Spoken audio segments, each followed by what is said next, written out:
اعوذ باللہ السمیع العلیم من الشیطان اللعین الرجیم بسم اللہ الرحمن الرحیم الحمد لأہلہ والصلاة علی اہلہا۔ عزیزان محترم اور ناظرین مکرم، السلام علیکم ورحمۃ اللہ۔ آج کی گفتگو ان استفسارات کے حوالے سے کی جائے گی جو گزشتہ تقریر کے بعد احباب کے ذریعے ہم تک پہنچے۔ ظاہر ہے کہ وہ استفسارات متعدد ہیں اور آج کی گفتگو میں ہم صرف ایک ہی نقطے کی وضاحت کر سکیں گے۔ اور کچھ بھی عرض کرنے سے پہلے یہ امرات کے اذہان عالیہ تک پہنچانا چاہتا ہوں کہ ملت اسلامیہ بہت سی غلط فہمیوں میں مبتلا ہے، جن میں سے ایک غلط فہمی یہ ہے کہ ہم زندگی کسی طور پر بھی گزاریں، خواہ وہ نیکیوں میں گزرے یا برائیوں میں گزرے، چونکہ ہم مسلمان ہیں لہذا جنت تو ہمارا استحقاق ہے اور ہم کو جنت ہی میں جانا ہے۔ یہ غلط فہمی اس امر کی دلیل ہے کہ ہم واقف نہیں ہیں جنت کیا ہے اور جہنم کیا ہے۔ دوسری غلط فہمی یہ ہے کہ اگر سال کے 11 مہینے گناہوں میں بسر ہو بھی گئے تو کوئی بات نہیں، جب مغفرت کا مہینہ آئے، ماہ مبارک رمضان، تو ہم رمضان کی راتوں میں عبادت بجا لائیں گے، تلاوت قرآن کریں گے، شب قدر میں رات بھر جاگیں گے اور ہمارے سارے گناہ معاف ہو جائیں گے۔ یہ اس امر کا ثبوت ہے کہ ملت اس امر سے واقف ہی نہیں ہے، معاف کیجیے گا، ملت کی اکثریت اس امر سے واقف نہیں ہے کہ مغفرت کیا ہوتی ہے۔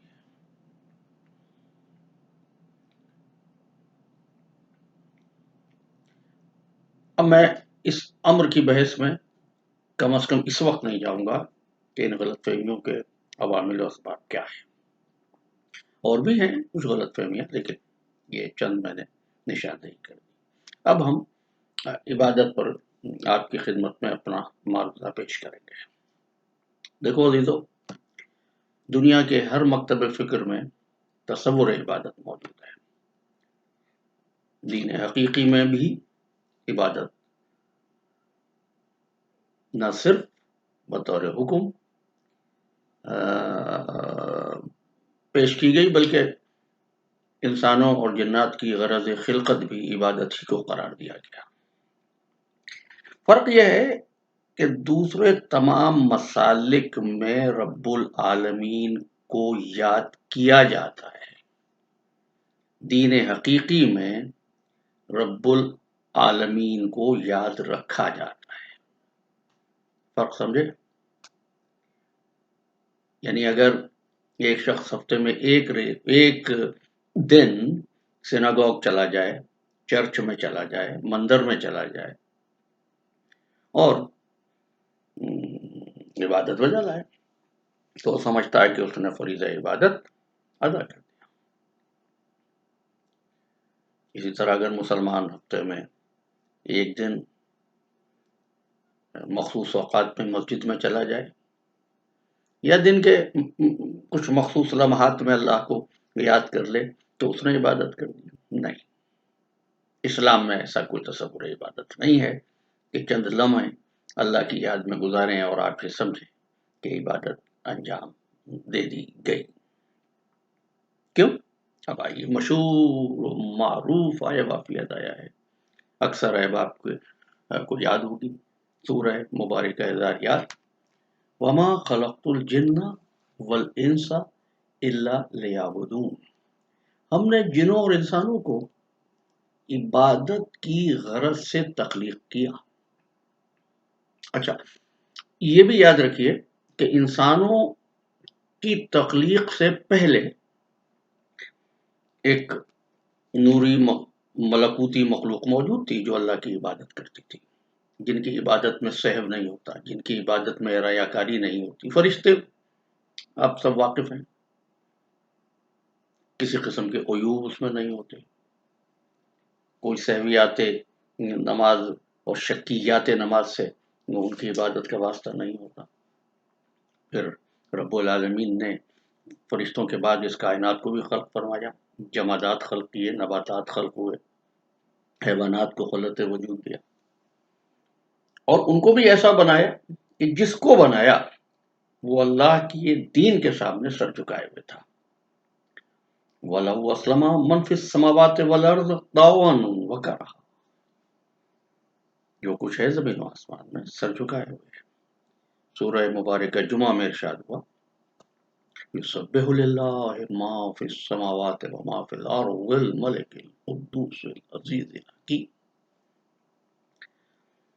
اچھا، عبادت جمادات و نباتات و حیوانات بھی کر رہے، فرشتے بھی کرتے ہیں، لیکن تم کو یہ آیت نہیں ملے گی کہ ہم نے جمادات کو اس لیے خلق کیا کہ وہ ہماری عبادت کریں۔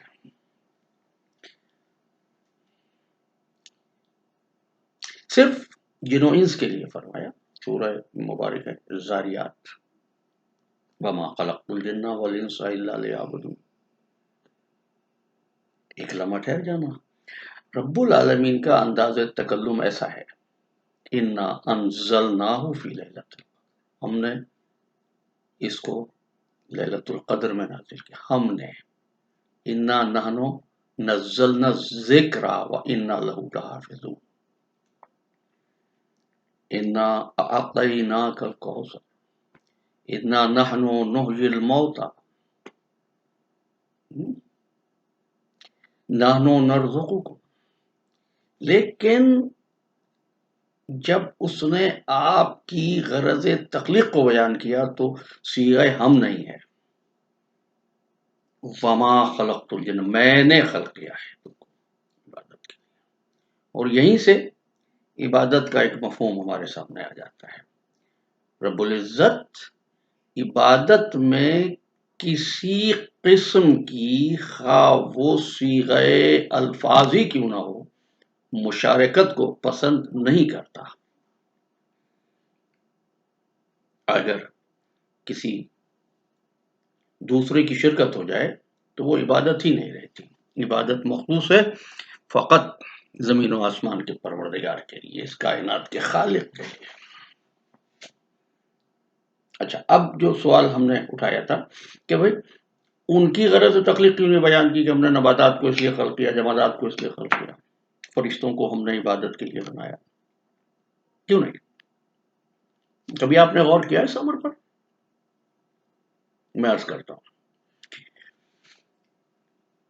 فرشتوں کو عبادت کے لیے خلق کیا، یہ بات نہیں ملے گی آپ کو قرآن میں۔ جمادات و نباتات و حیوانات کی غرض تخلیق اس طرح بیان نہیں کی جائے گی، کیوں؟ اس لیے کہ جمادات و نباتات و حیوانات کے پاس اختیار نہیں ہوتا، اور فرشتوں کے پاس وہ دل نہیں ہوتا جہاں امنگیں پیدا ہوتی ہوں، جہاں خواہشیں پیدا ہوتی ہوں، جہاں خواہشات کے اثر میں تقاضے پیدا ہوتے ہوں، جہاں رشتہ داریاں ہوتی ہوں، جہاں مفادات پیدا ہوتے ہوں۔ اب آپ سمجھ رہے ہیں کہ آپ کی غرض تخلیق عبادت اس لیے بیان ہوئی کہ آپ کے پاس اختیار ہے، اور اس اختیار کی وجہ سے آپ کی عبادت ان عبادتوں سے مختلف ہوگی۔ کیوں؟ جمادات و نباتات عبادت پر مجبور ہیں، آپ عبادت پر مختار ہیں۔ ہم نے اپنی کم علمی اور کوتاہ بینی سے چند لمحات میں عبادت کو قید کر دیا۔ جی، عبادت ہماری غرض تخلیق ہے، اس کا مطلب ہے سوائے عبادت کے ہم کچھ کر ہی نہیں سکتے۔ گھڑی وقت دیکھنے کے لیے اس پہ کھانا نہیں پک سکتا، تو اس کی غرض تخلیق جو ہے وہ ہے کہ وقت بتائے۔ اسی طرح آپ کی، انسانوں کی، جنات کی غرض تخلیق یہ ہے کہ وہ عبادت کریں۔ سوال یہ کس کی عبادت کریں؟ اب ہم نے اس اختیار پر توجہ نہیں کی جو انسانوں کو بحیثیت انسان کے ملا۔ ان مفادات پر کبھی غور نہیں کیا کہ جو ہماری تخلیق کے نتیجے میں پیدا ہو جاتے ہیں. ہم نے بس مسجد میں جا کر کچھ عطیات دے کر، نذرانہ دے کر، نیا قالین بچھا کر، خوشحالی سے تلاوت کر کے یہ سمجھ لیا کہ ہم نے عبادت کا حق ادا کر دیا. بھائی تم اندر جا رہے ہو، تم چرچ جا رہے ہو، میں مسجد میں جا رہا ہوں. نہیں بھائی، یہ عبادت نہیں ہے. ایسا کوئی تصور دین اسلام میں نہیں ہے.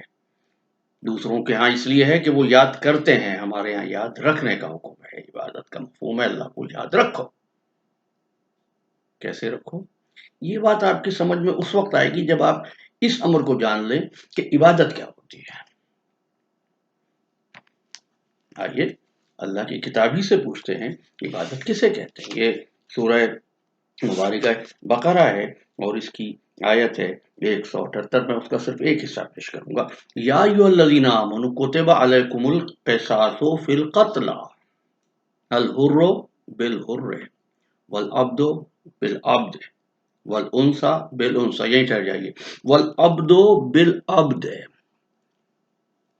تو قصاص واجب ہے قتل میں. صاحبان ایمان تمہارے لیے لکھ دیا گیا. کس طرح؟ الحر بالحر.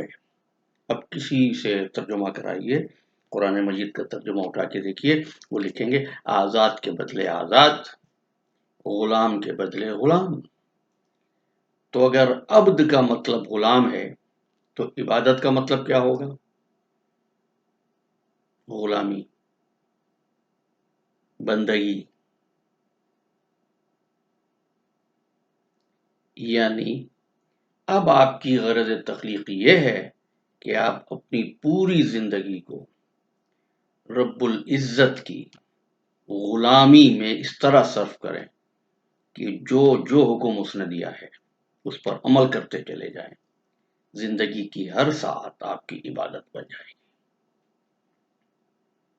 اس نے حکم دیا لوگوں سے اچھی طرح بات کرو، قولو للناس حسنا. اب اچھی طرح بات کرنا عبادت ہے. حکم دیا اپنے اہل و عیال کے لیے روزی تلاش کرو، روزی تلاش کرنا عبادت ہے. حکم دیا ماں باپ کا احترام کرو، ماں باپ کا احترام عبادت ہے. حکم دیا یتیموں کے سر پر دست شفقت رکھو، یتیموں پر شفقت عبادت ہے. کسی نے بہت خوب بات کہی ہے، محو تسبیح تو سب ہیں مگر ادراک کہاں. زندگی خود عبادت ہے مگر ہوش نہیں. فرشتوں کو ایسی غرض تخلیق کا ذکر اس لیے نہیں ہوا کہ ان کے پاس آپشن ہی نہیں تھا. آپ کے پاس آپشن ہے. میں نے ابتداءً عرض کیا کہ اختیار ہے، اس لیے اختیار دیتے ہوئے قرآن مجید نے اعلان کیا. سورہ انسان کی آیت ہے، اس کو سورہ دہر بھی کہا جاتا ہے. اور فرمایا انا ہدیناہ السبیل اما شاکرا و اما کفورا. ہم نے ہدایت کے راستے دکھائے ہیں، خواہ شکر گزار بن جا، خواہ نافرمان بن جا.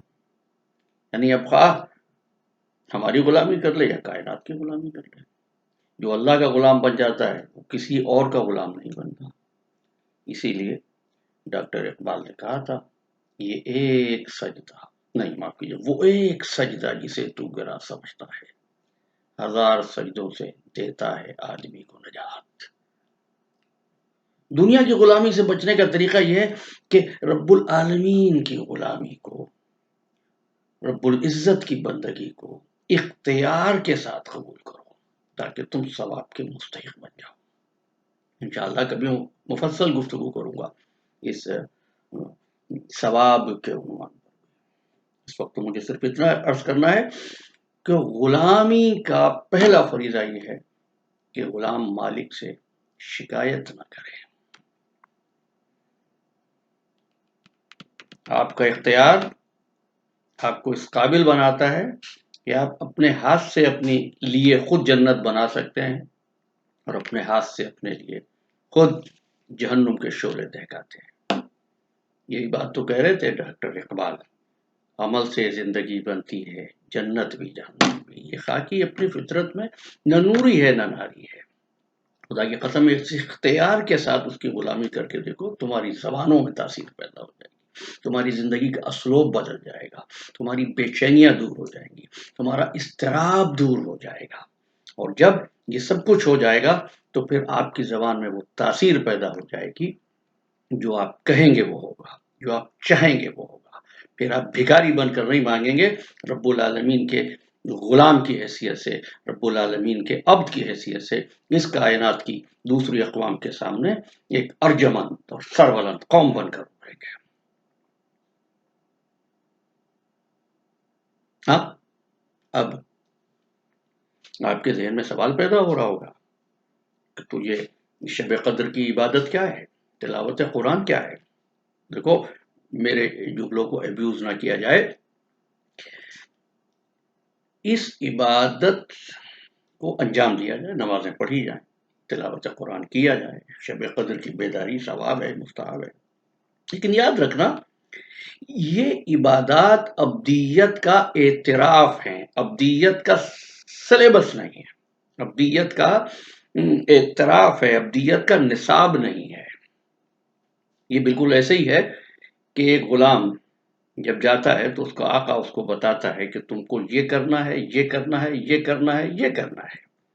اس نماز میں، تلاوت قرآن میں آپ یہی اعتراف کرتے ہیں، میرے معبود میں نے کلمہ پڑھ لیا ہے، میں تیرا بندہ بن گیا ہوں، اب میں وعدہ کرتا ہوں میں یہ کروں گا، میں یہ کروں گا، میں یہ کروں گا۔ ان کا اعتراف اور ان کی یاد دہانی کا نام یہ عبادت ہے، جو مصنون شکل میں، جو ایک حیات مخصوص میں، جو ایک مخصوص اوقات کار میں آپ کرتے ہیں۔ لیکن اس کا مطلب یہ نہیں ہے کہ ادھر آپ کی نماز ختم ہوئی ادھر عبادت جو ہے وہ انجام دے دی گئی، نہیں، اصل میں تو عبادت اب شروع ہو رہی ہے جب آپ نے کہہ دیا نماز میں السلام علیکم ورحمۃ اللہ وبرکاتہ، تو اب اس کے بعد جو ہے آپ کی زندگی ہے وہ عبادت ہونی چاہیے، تاکہ آپ کو اقوام عالم اپنے لیے خطرہ محسوس نہ کریں، آپ کو اپنے لیے رب العالمین کا ایک انعام تصور کریں۔ اس اسلوب عبادت میں زبانوں پر شکایتیں نہیں ہوتی، اس اسلوب عبادت میں دوسروں کے لیے نفرت نہیں ہوتی، اس اسلوب عبادت میں تکبر نہیں ہوتا۔ عبادت کا سب سے بڑا سبق یہ ہے، درس یہ ہے کہ آپ کی طبیعت میں، بندے کی طبیعت میں عاجزی پیدا ہو جائے، عبادتوں پر ناز و تکبر کرنے کے بجائے، وہ دوسروں کی خامیوں پر نظر رکھنے کے بجائے اپنی خامیوں پر نظر رکھے، اپنا محاسبہ کرے۔ اس لیے مولا کائنات کا ارشاد ہے، وہ نیکی جو تمہیں متکبر بنا دے وہ نیکی نہیں ہے، وہ کم عملی جو آپ کے اندر احساس ندامت پیدا کرے اس نیکی سے بہتر ہے جو آپ کے اندر خود پسندی پیدا کرتے ہیں۔ یہی وہ درس ہے جو محمد و آل محمد علیہ السلام نے دیا ہے۔ ماہ مبارک رمضان اس درس اور اس عہد کی تجدید کا بہترین وقت ہے۔ موجودہ حالات کی کیفیت میں اجتماعی عبادات انجام نہیں دی جا رہی ہیں، میں دیکھتا ہوں اس میں بھی احباب شکایتیں کرتے نظر آتے ہیں، میں سمجھتا ہوں یہ بھی اس کا انعام ہے۔ کیوں؟ نظر مصیبت پہ نہ رکھو، نظر آزمائش پہ نہ رکھو، نظر آزمائش کے بھیجنے والے پر رکھو۔ کیوں؟ عبادت کا جو لطف خلوت میں آپ کو ملے گا پروردگار عالم سے راز و نیاز کے ذریعے سے، وہ اجتماع میں نہیں ہوتا۔ یہ موقع رب العالمین نے آپ کو دیا ہے، جس امر سے آپ کو انسان بنایا، جس جوہر کی بنیاد پر، اس جوہر کی قدر کیجیے، اپنے اختیار کو اس کی اطاعت میں استعمال کیجیے، انشاءاللہ آپ کیا ایک ایک سانس عبادت بن جائے گا۔ ربنا تقبل منا انک انت السمیع العلیم بحق محمد وآلہ الطیبین الطاہرین وآخر دعوانا ان الحمد للہ رب العالمین۔ السلام علیکم ورحمۃ اللہ وبرکاتہ۔